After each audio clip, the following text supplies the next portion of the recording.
হয় প্ৰথমতে মই সমূহ অসমবাসী ৰাইজলৈ ৰঙালী বিহুৰ শুভেচ্ছা জনাইছোঁ আগতীয়াকৈ আমাৰ কুহিপাত বিহুৱা দলৰ প্ৰস্তুতি তুংগত দিনে নিশা আমি কষ্ট কৰি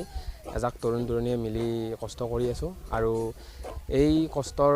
ফল হিচাপে প্ৰতিখন বিহু মঞ্চতে আচলতে আমাক বিচাৰিছে এতিয়ালৈ প্ৰায় আমি 30ৰ পৰা 50খন অসমৰ বিহু মঞ্চত চুক্তিবদ্ধ হৈছোঁ আৰু সেই তেওঁলোকৰ বিহু মঞ্চত যাতে আমি এটা ভাল প্ৰদৰ্শন কৰিব পাৰোঁ আৰু আমাৰ এই সংস্কৃতিটো জীয়াই ৰাখি এটা শুদ্ধ ৰূপত প্ৰদৰ্শন কৰিব পাৰোঁ তাৰেই আমি প্ৰস্তুতি চলাই আছোঁ আৰু সকলোৰে আশীষ বিচাৰিছোঁ যাতে আমাক বিচাৰক আমিও তেওঁলোকৰ লগত মিলি একেলগে বিহু গাম আৰু আমাৰ এই অঞ্চলৰে নাচনী ঢুলীয়া মিলি আমি এই দলটো গঠন কৰিছোঁ প্ৰায় ৰঙিয়া অঞ্চলৰে সকলোখিনি মিলিয়ে আমি আমাৰ কুহিপাত বিহুৱা দল গঠন কৰিছোঁ। নমস্কাৰ পোনপ্ৰথমে মই সমূহ অসমবাসী ৰাইজলৈ আগতীয়াকৈ ৰঙালী বিহুৰ শুভেচ্ছা জ্ঞাপন কৰিলোঁ।